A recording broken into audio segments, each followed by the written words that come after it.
कैसे हैं दोस्तों। उम्मीद करता हूँ अच्छे होंगे। देखिए, फिर से स्वागत है आपका मेरे साथ जीके की डेली डोज में।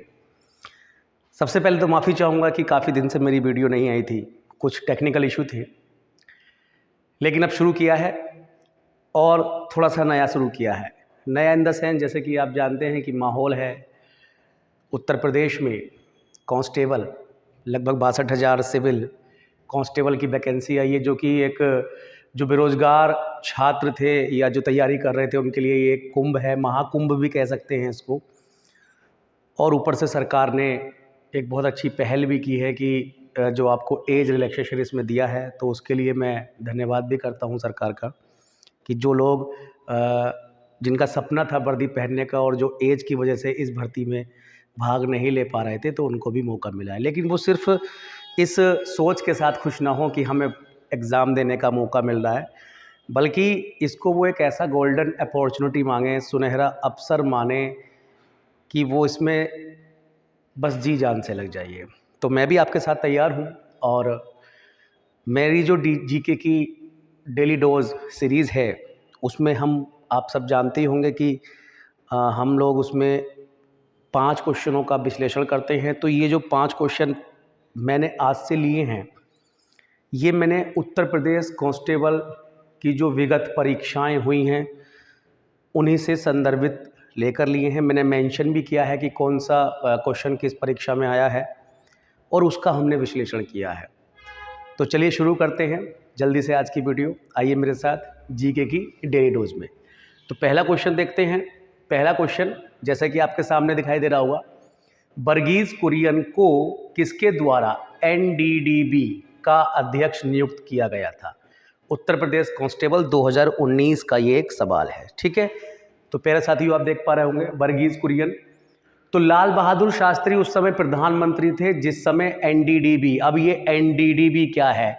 नेशनल डेयरी डेवलपमेंट बोर्ड, राष्ट्रीय दुग्ध विकास बोर्ड। लिख दिया है मैंने, नेशनल डेयरी डेवलपमेंट बोर्ड, जिसकी स्थापना 1965 में हुई थी। इसके संस्थापक वर्गीज कुरियन थे। इसका जो हेड क्वार्टर है वो आनंद, गुजरात में है और इसके प्रथम अध्यक्ष भी वर्गीज कुरियन थे और लाल बहादुर शास्त्री का उस समय प्रधानमंत्री का काल था। तो देखिए, एनडीडीबी जो बना उसके पीछे की एक छोटी सी कहानी यही है कि आनंद, जिसे आप पहले खेड़ा नाम से जानते थे, गुजरात का एक डिस्ट्रिक्ट है, वहाँ के किसानों ने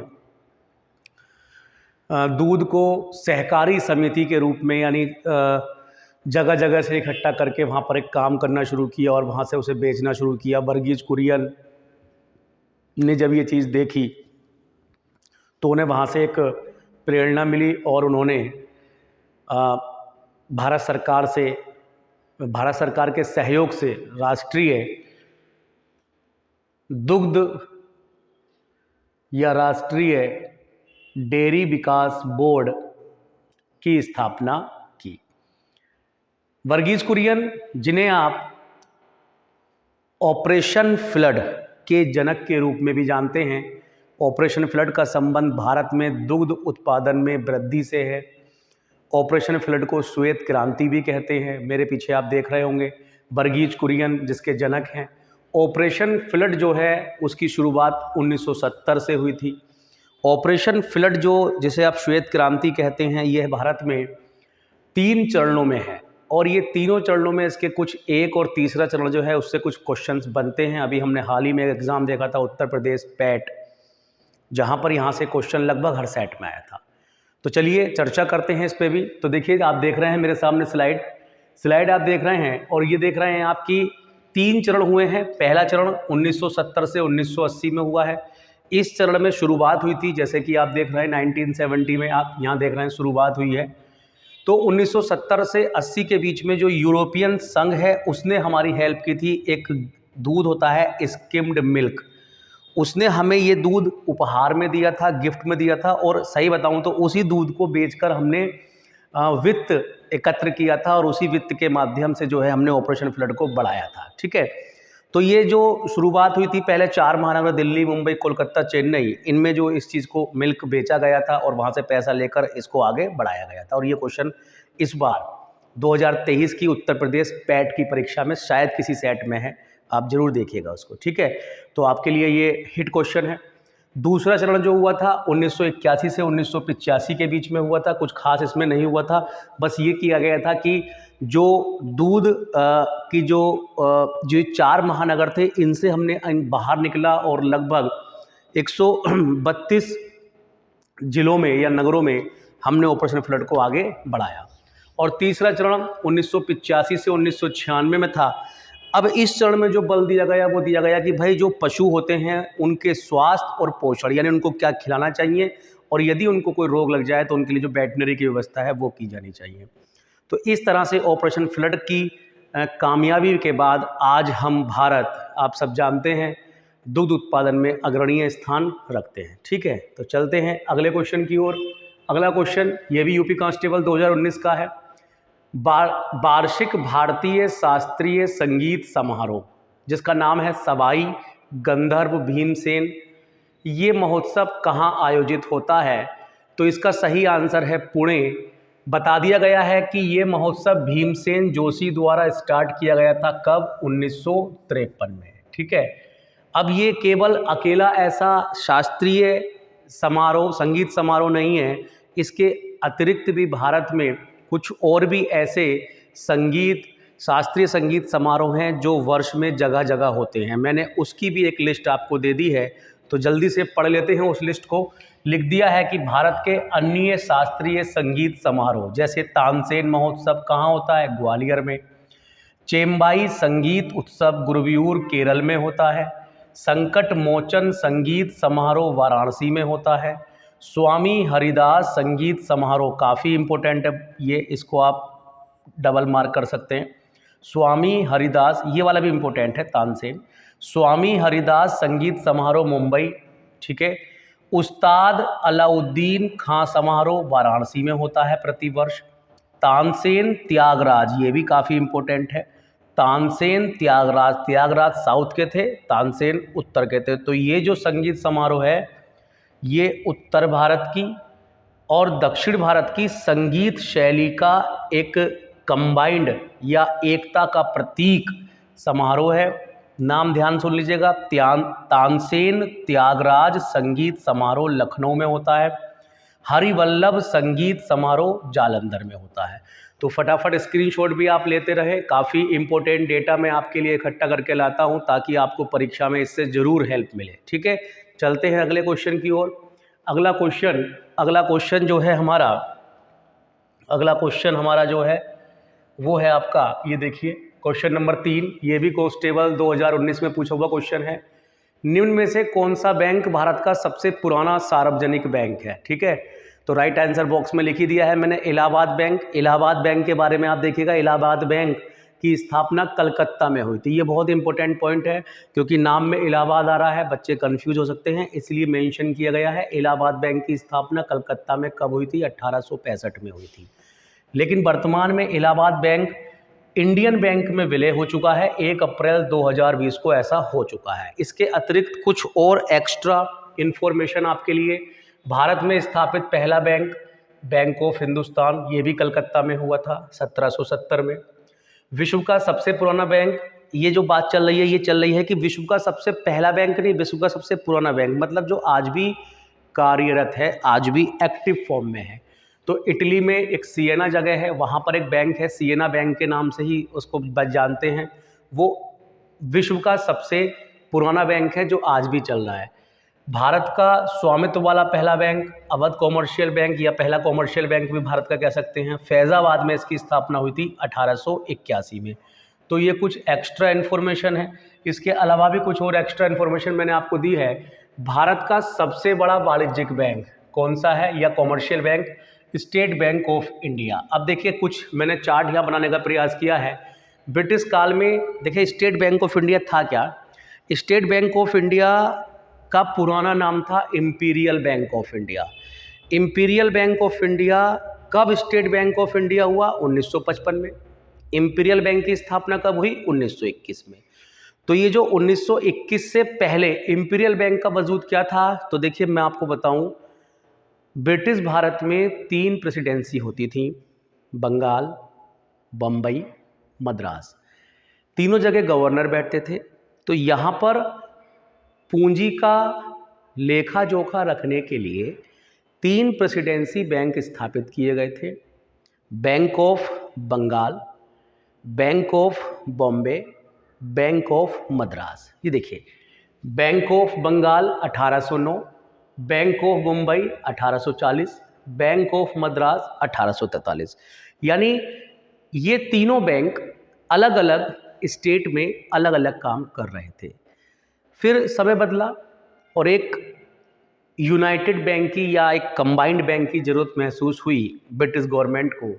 तो उन्होंने 1921 में इन तीनों बैंकों को एक साथ मर्ज करके, एक साथ विलय करके एक नया बैंक बनाया जिसका नाम था इंपीरियल बैंक। ये देखिए, इंपीरियल बैंक, इंपीरियल बैंक लिखा हुआ है। ये तीनों बैंक विलय हो गए 1921 में और क्या बना? इंपीरियल बैंक बना।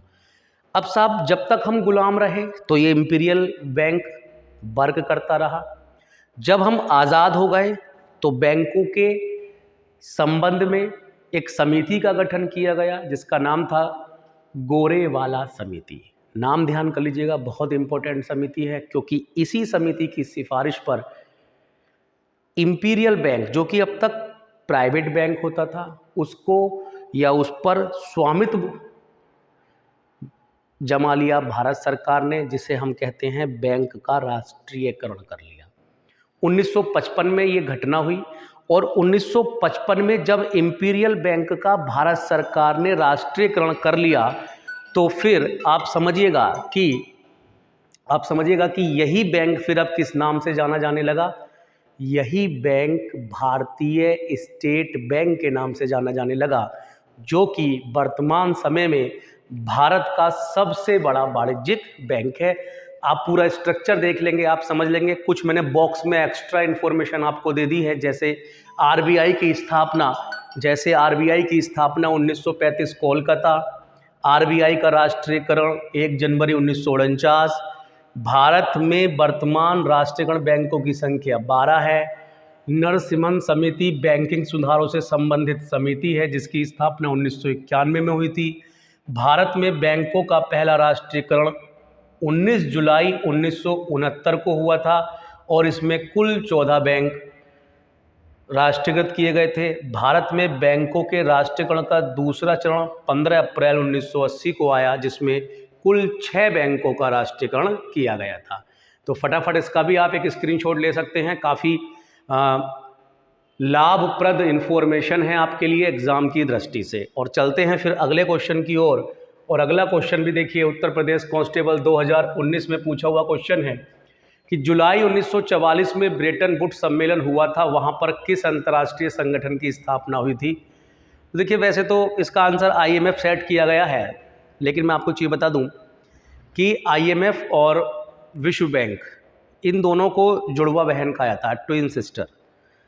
जुड़वा बहन कहने का उद्देश्य यही है कि इन दोनों की स्थापना ब्रेटन वुड्स सम्मेलन के आधार पर ही हुई थी, लेकिन चूंकि पहले IMF की हुई थी तो हम, और विश्व बैंक उस समय नाम नहीं था, उस समय विश्व बैंक नहीं होता था, तो इसलिए इसका आंसर IMF सेट किया गया है। तो मैं आपको बता दूं, सेकेंड वर्ल्ड वार जब ख़त्म हुआ तो जो बड़े बड़े अग्रणीय लीडर देश थे, अमेरिका, ब्रिटेन वगैरह वगैरह, इन लोगों ने वैश्विक, जब विश्व युद्ध हुआ तो पूरे देशों की अर्थव्यवस्था डंप हो गई, डाउन हो गई। तो कैसे उस अर्थव्यवस्था को मूव किया जाए, या क्या ऐसा किया जाए कि दोबारा कभी अगर युद्ध होता है तो सारे की सारे विश्व की अर्थव्यवस्था लैप्स ना हो जाए। इसके लिए सभी देश अमेरिका के ब्रेटन वुड्स में एकत्र हुए थे 1944 में, और वहाँ पर एक समाधान के रूप में ये निकल कर आया था कि भाई, एक तो ऐसी संस्था बनी जो पूरे विश्व को बुरे वक्त में कर्जा दे सके, विश्व बैंक, और एक ऐसी संस्था भी बनाई जाए जो विश्व के सभी देशों में जो अलग अलग मुद्राएं हैं उन पर नियंत्रण और नियमन रख सके। तो फिर IMF आया, ठीक है। इसीलिए मैंने आपसे कहा कि IMF और वर्ल्ड बैंक दोनों ही ब्रेटन वुड्स की जुड़वा बहनें या जुड़वा कहे जाते हैं, क्योंकि इन दोनों का अस्तित्व ब्रेटन वुड्स के बाद ही आया था, ठीक है। तो फिलहाल इसका आंसर IMF होगा। IMF के बारे में एक्स्ट्रा जानकारी, इंटरनेशनल मॉनेटरी फंड बोलते हैं इसको। 1944 में इसकी स्थापना हुई थी। हेडक्वार्टर वॉशिंगटन DC में है। सदस्य देश इसके 190 है। अध्यक्ष क्रिस्टलिना जॉर्जीवा है, इम्पोर्टेंट है। दूसरा है WTO, वर्ल्ड ट्रेड ऑर्गेनाइजेशन, विश्व व्यापार संगठन। इसकी स्थापना 1 जनवरी 1995 को हुई थी। हेडक्वार्टर इसका जिनेवा में है। कुल सदस्य देश इसमें 164 है और इसकी अध्यक्ष जो है वो नागोजी ओकोंजो है। ठीक है, अगली स्लाइड में भी कुछ मैंने एक्स्ट्रा इन्फॉर्मेशन ली है। यूनिसेफ के बारे में बताया गया है, United Nation International Children's Emergency Fund इसकी फुल फॉर्म है। हिंदी में संयुक्त राष्ट्र बाल कोष कहते हैं। स्थापना 11 दिसंबर 1946 को हुई थी। हेडक्वार्टर न्यूयॉर्क में है, इंपॉर्टेंट है, कई बार आ चुका है एग्जाम में। सदस्य देश 190 हैं और अध्यक्ष इसकी कैथरीन रसेल हैं। विश्व बैंक 1944 में स्थापित हुआ था। वॉशिंगटन DC में इसके हेडक्वार्टर है। 189 देश इसके हैं। और अजय बंगा इंपॉर्टेंट है, अभी जल्दी में बने हैं। अजय बंगा अमेरिका के हैं बेसिकली, लेकिन इंडिया मूल के हैं, भारतीय मूल के अमेरिकी नागरिक हैं ये। ठीक है, अजय बंगा विश्व बैंक के कौन है इस समय अध्यक्ष है। ठीक है, तो ये सारी जानकारी आप स्क्रीनशॉट के माध्यम से लिख लीजिएगा, काफ़ी काम आएगी आपके।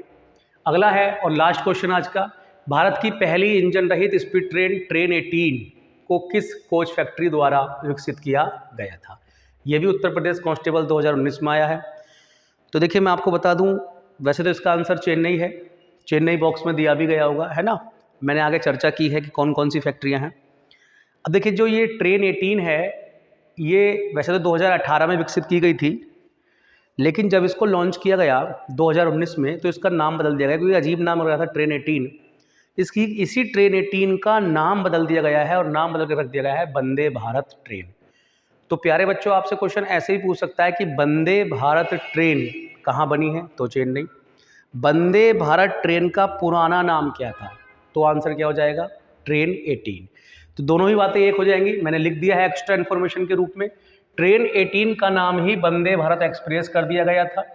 पहली वंदे भारत ट्रेन दिल्ली से वाराणसी 2019 में चली थी और वर्तमान में कुल 34 वंदे भारत ट्रेन है।